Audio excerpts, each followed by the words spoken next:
Oh, this is such an amazing call already. And these Zooms are always so powerful. So, shout out and honor to Karen for bringing us all together, right? And just birthing this. This is such a refreshing time and such a safe space. Do you feel that? Like it's really safe? So safe, in fact, that as I encourage you, I'm going to show you guys something which it's a little embarrassing to me. I'm going to show you a video of myself from 4 years ago when I was going through a really big shift, a massive transition. Now, whether you're a brand new coach or whether the rank and you're in the ranks you're not familiar with, or maybe you are, but 4 years ago in January, Brandon and I were integrated national directors. We had been coaching 4 months and we had grown fast and furious because we just put the pedal to the metal and didn't slow down. And can I tell you, when you grow fast and when you're growing like that, you and you have a learning curve. I had lots of leadership learning curves. I did not step into Optavia as a CEO. And you may relate to that. You're like, I'm growing this thing. It's big. It's holy cow. I was literally just texting with the coach this morning, and she's probably going to see this recording. And she was like, I am stressed. Like I am having some anxiety. And you know, what my response to her was, I wasn't like, bless your heart, I'm praying for you. That's not my response. I said, that is part of the shift. Like you are transitioning from one phase of your business to a whole other. She's bringing on lots of coaches fast and helping them grow fast. I was like, you are in a learning curve. The stress is normal. That is part of it. So who in here likes to be stressed out and anxious? Throw a one in the chat. No. Okay. Who in here likes to grow and is willing to experience some stress and face the things that cause anxiety, learning how to become better as you grow into a CEO? Put a one in the chat. That's a little different, right? I don't want stress and anxiety. Neither do I, but I want to grow. I want to show you this video because, and what I'm going to tell you after this video is probably going to, it blew my mind when I realized this. I literally just decided to do this at the beginning of this call. I want to show you this video. I'm going to show you about 30 seconds.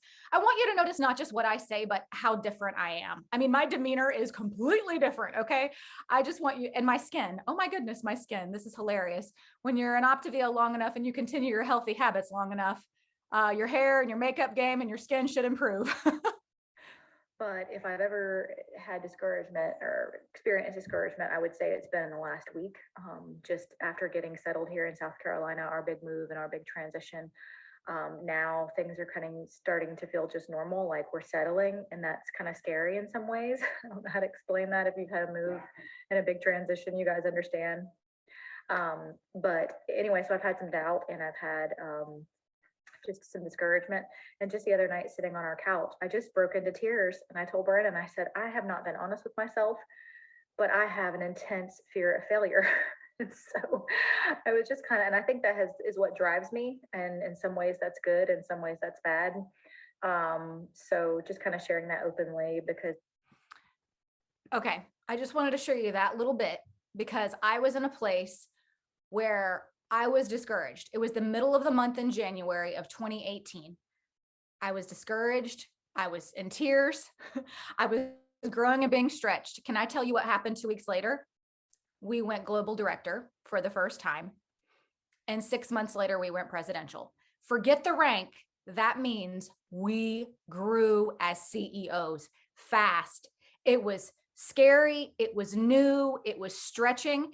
And to do that, you do have to grow into the process. I have taken my 4 minutes, but I hope that was just encouraging to you. And I want to bring on Stephanie because she's going to kind of carry this out because she is in that process herself. She is leaning into the process. She shares openly with her mentorship when she's in learning curves and stretches and scary times and going through shifts. And she's growing rapidly because of it. She's right in the midst of it. So I think she's really going to encourage you today about growing as a CEO. So Stephanie, thanks for being on today, my friend. Thank you. I'm going to set my timer real quick. And while I do that, I want to say I'm so glad that you didn't share what I sent you this past week because my video was much worse. Anyways. So I want to talk to you wherever you are in your business. You know, for me, especially if you're just now getting into Optavia. To be honest, a year ago, November 30th, 2020, I had a box that sat in my house for about a month. And then I started the program and I really just wanted to lose the weight. I just wanted another diet. I wanted to get the weight off. But as we know, with Optavia, very quickly we learn it's not just about the physical weight. And I very early on realized that I might have gained physical weight, but emotionally, financially, I was so malnourished in some areas. And I really had to jump into understanding that if I'm going to do this, I have to go all in. And from the beginning, I did. And it's not easy. So if you're at the beginning of this and you're thinking, man, I just don't know, what am I going to do? How am I going to do this? You just have to say, I'm going to go all in. So I just want you to put all in on the chat. Um, I I knew that I was going to have to change. I'd been in ministry for about 20 years and I felt like I had really hit some leadership lids, and there were some glass ceilings that I wasn't really able to break through. And with being on the 5-in-1 plan, day 4 comes and we don't just all of a sudden say, hey, guess what? I've lost 50 pounds. No, it's a process. And so I started to understand that I don't want to stay stuck anymore, and I don't want other people to stay stuck. And so I just said, you know what? I want to build a business with this. So I want to give you the secret sauce. Guess what? There is no secret sauce. It comes from a lot of hard work. And I don't have the time to really share this, but Weslynn knows I've really hit a leadership lid here. A CEO mindset wasn't just here I am, I'm ready to roll. It's a process. And I look back a year ago where I was to where I am now. And it really comes down to, what the secret sauce is. It's a lot of inner work. It's a lot of inner hard heart work, and having to look at myself and say, these are the things that I've allowed to define me from my past. And maybe you have things that have defined you. Maybe words have been spoken over you. Maybe somebody said something in your past. Maybe you've spoken over yourself that you just can't have and do and be and all of these things. And we have to begin to address that mindset, because although the physical weight comes off, it's the mental weight. Man, it's the things that we just really struggle with that keep us from breaking through. So I just want to give you a couple practical things that actually it's just one or two practical things that I had to do in the beginning. And one was I had to determine what I will and what I won't do. And I still do that to this day. And this for me is I will dig in and truly discover who God has called me to be and what he's called me to do. And I'll begin to call those things that are not as though they are. You guys, listen, if God said we could have, do, and be all of these things, why do I not have them? Why do we not have them? Because we have our own self-imposed limitations. We have these own boundaries that we just put on ourselves. And I think that this is just a time, and I love this. Thank you so much for this group, because this allows us to just take the ceiling off. This allows us to just be vulnerable and be real, and to just begin to change those things in our lives. And it's hard. I'm going to tell you, it's not easy. The things that I shared with Weslynn this last week, the fear that I'm really pushing through, these are things that I'm having to break through, but I don't have to break through it alone. So the next thing I had to do is I committed to myself that I will do the daily work to build myself and to build this business. We have an incredible system.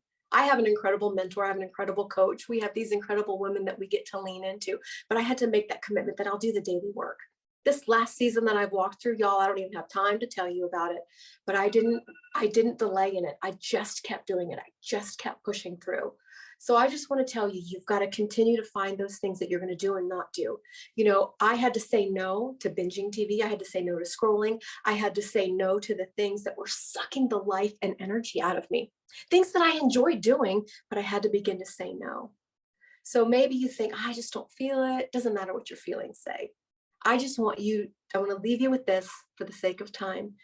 I want you to begin to declare, because the word of God says if we declare it, God will establish it. And if we will do the work, seed time and harvest, we're gonna reap a harvest. So you might be second guessing yourself here today. Let me tell you this, that is okay. Lean into your mentorship thread, because we have an incredible God that we never have to second guess. And we have an incredible system that if we work, it will continue to work. And as we do that, these things are going to begin to shift. And before you know it, they're not malnourished anymore. They're strong. And then you become that CEO in the becoming by changing all those things. Thanks so much for letting me share today.